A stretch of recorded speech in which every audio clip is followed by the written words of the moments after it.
تو حضور علیہ السلام نے ایک یہودی سے قرضہ لیا وقت پہ حضور نے اس کا جو ٹائم آ گیا وہ ٹائم پر آ کر بیٹھ گیا، کیونکہ حضور وعدے کے بڑے پکے تھے، اور وعدہ وفا کرنا ظاہر سی بات ہے، وہ پکے نہ ہو تو کون پکا ہوگا۔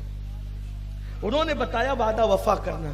یہ اور بات ہے کہ آج وعدہ خلافی کرنے میں ہم کوئی عیب نہیں سمجھتے، بہت وعدہ خلافی کرتے، اللہ ہم سب کے حال پہ رحم فرمائے۔ تو وہ وقت پہ آ کے بیٹھ گیا، حضور سے کہا کہ آپ نے قرضہ لیا ہے نا، دھیان سے سنو، بہت پیاری سی حضور کی زندگی کا حصہ ہے۔ آپ نے قرضہ لیا، کہاں لیا؟ وہ کہا کہ مجھے دیں آپ۔ سرکار نے کہا دیکھو میں نے یہ ٹائم تم کو دیا تھا، لیکن اس میں مہلت بڑھا دو، تھوڑا ٹائم بڑھا دو، میرے پاس آج فی الحال بظاہر دینے کے لیے نہیں ہے۔ اس نے کیا کہا پتہ ہے، آپ نہیں دیں گے تو میں یہیں بیٹھوں گا، میں یہاں سے نہیں جاؤں گا۔ آپ نہیں دیں گے میں یہیں بیٹھوں گا، یہاں سے نہیں جاؤں گا۔ حضور نے کہا تو کہا ٹھیک ہے چلو بیٹھو، اللہ تعالیٰ انتظام کر دے گا، اگر دے دے گا کہیں سے کچھ آ گیا تو تمہیں دے دیں گے۔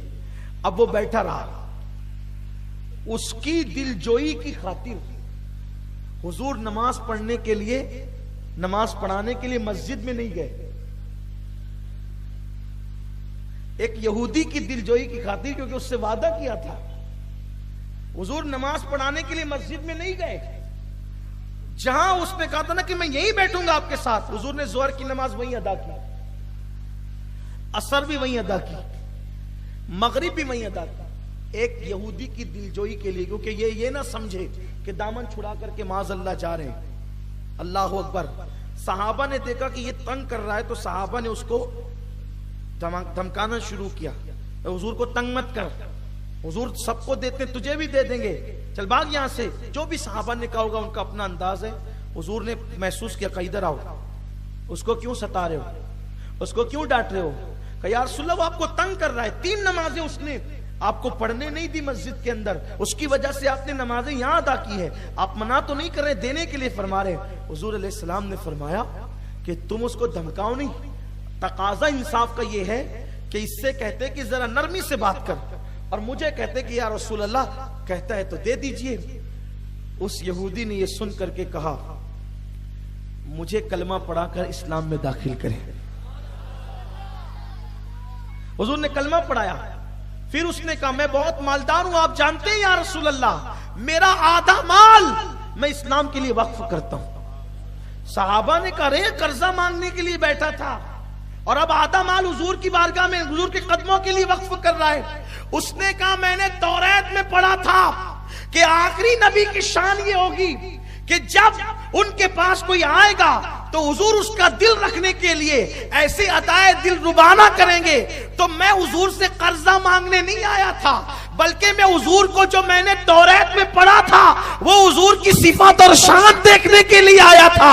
جو توریت میں لکھا ہے میں نے مصطفیٰ جان رحمت کو ایسے ہی دیکھا ہے، اس لیے میں کلمہ پڑھ کے مسلمان ہو رہا ہوں۔ ریئلٹی یہ حقائق ہے الحمدللہ۔ تو جب 3 چیزیں جمع ہو، بیوٹی، کوالٹی، ریئلٹی، تو اس سے عشق کیا جاتا ہے۔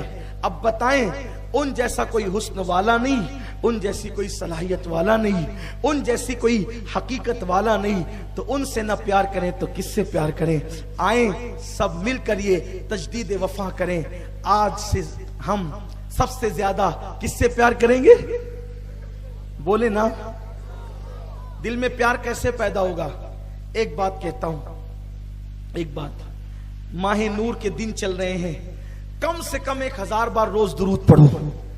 1000 بار نہیں پڑھ سکتے تو 500 بار پڑھو، 500 بار نہیں پڑھ سکتے ہو تو کم سے کم 313 بار پڑھو، لیکن درود ضرور پڑھو صلی اللہ علیہ وآلہ وسلم۔ یہ مختصر درود شریف ہے، یہ آپ 313 بار پڑھیں گے تو صرف 6 منٹ لگیں گے انشاءاللہ، اور درود کی تعداد پوری ہو جائے گی۔